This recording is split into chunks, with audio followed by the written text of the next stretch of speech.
Assalamualaikum warahmatullahi wabarakatuh. Selamat pagi dan salam sejahtera untuk kita semua. Selamat berjumpa kembali dalam pembelajaran bahasa Indonesia. Kali ini kita akan bahas tentang teks cerpen untuk kelas 11 jenjang SMA. Sebelum kita bahas lebih lanjut, kita harus mengetahui pengertian apa itu cerpen. Cerpen adalah salah satu bagian dari jenis prosa yang berbentuk cerita fiksi dengan memuat satu konflik. Maka biasa disebut dengan sekali baca selesai.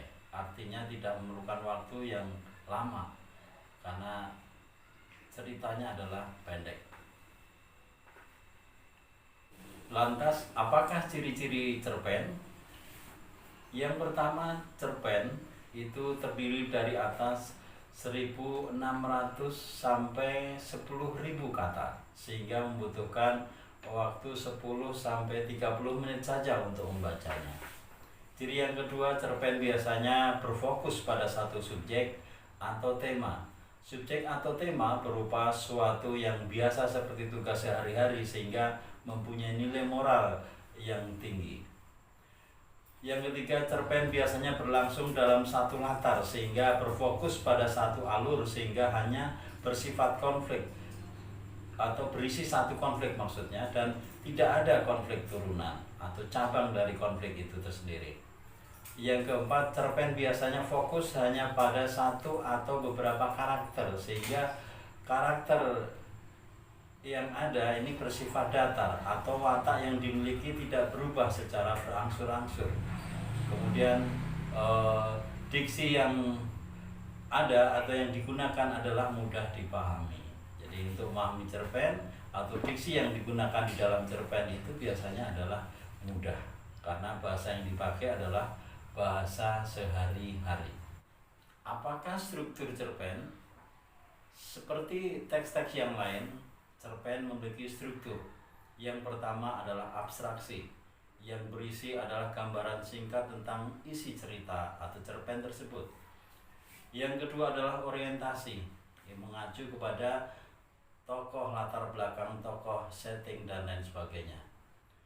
Yang ketiga adalah komplikasi, mulai ada konflik atau masalah yang mulai muncul dari atau yang dihadapi oleh si tokoh tersebut.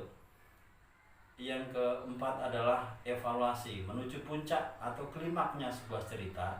Dan yang kelima adalah resolusi, mulai ada penyelesaian dari cerita tersebut. Yang keenam adalah koda atau bagian akhir cerita. Apakah unsur-unsur intrinsik yang ada di dalam cerpen, atau boleh dikatakan apa unsur-unsur yang membangun dalam sebuah cerpen tersebut? Yang pertama adalah tema. Tema adalah masalah utama yang dibahas di dalam cerita tersebut.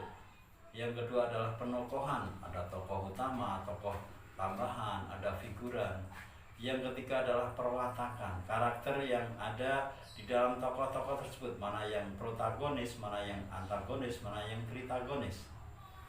Yang keempat adalah latar atau setting, tempat, waktu, suasana. Yang kelima adalah alur atau jalan cerita yang biasanya ada 3 macam: alur maju, alur mundur, dan alur campuran. Yang keenam adalah sudut pandang. Sudut pandang adalah bagaimana pengarang ini menempatkan tokoh utamanya di dalam sebuah cerita. Apakah sebagai orang pertama, apakah sebagai orang ketiga, atau pengarang serba tahu. Yang ketujuh adalah amanat. Amanat ini adalah pesan yang ingin disampaikan oleh seorang pengarang melalui ceritanya. Bagaimana langkah-langkah menulis cerpen yang baik? Maka kita memerlukan beberapa hal yang harus kita perhatikan sebelum kita menulis cerpen. Yang pertama diantaranya kita harus menentukan topik atau tema sebuah cerita. Topik bisa dalam berbagai macam tema, misalnya masalah pendidikan, masalah keagamaan, masalah sosial, dan lain-lain. Yang kedua adalah tentukan jenis cerpennya. Ini cerpen dan target pembacanya. Siapa kira-kira nanti yang membaca cerpen kita? Kalangan muda kah? Anak-anak kan? Atau orang tua? Yang ketiga, menentukan tokoh-tokoh dalam cerita. Siapa yang tepat untuk menjadi tokoh? Yang keempat adalah menganalisis karakter atau watak dari tokoh tersebut. Mau dibuat karakter seperti apa tokoh utamanya? Yang kelima, menulis garis besar cerita. Yang ini menjadi acuan nanti untuk dikembangkan menjadi sebuah cerita. Yang keenam adalah menentukan alur cerita. Menggunakan alur maju, menggunakan alur mundur, atau campuran. Yang ketujuh adalah menentukan latar cerita.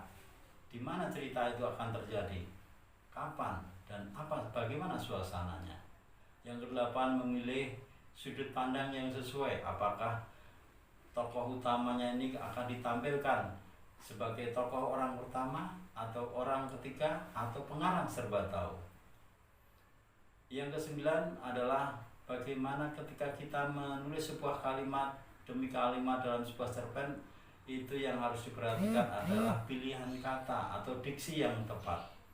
Sehingga kalimat yang bagus adalah kalimat yang mampu memuat kata-kata yang mampu menggambarkan atau mendeskripsikan suasana keadaan sehingga pembaca ini larut dalam sebuah cerita. Yang ke-10 adalah dengan memperhatikan gaya bahasa yang sesuai.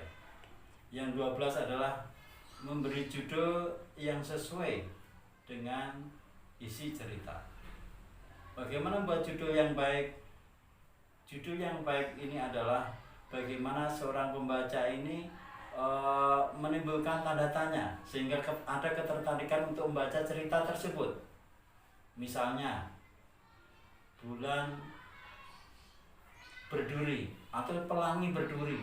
Oh, ini pelangi kok berduri, apa maksudnya judul cerpen tersebut? Nah, ini menimbulkan tanda tanya bagi si pembaca sehingga tertarik untuk membaca cerpen tersebut. Ini langkah untuk membuat cerpen sehingga pembaca ingin membaca lebih lanjut isi dari cerpen tersebut. Di antaranya itu adalah langkah-langkah untuk membuat cerpen. Demikian pembelajaran kali ini, semoga bermanfaat. Selamat mencoba menulis cerpen, semoga berhasil. Salam literasi. Wassalamualaikum warahmatullahi wabarakatuh.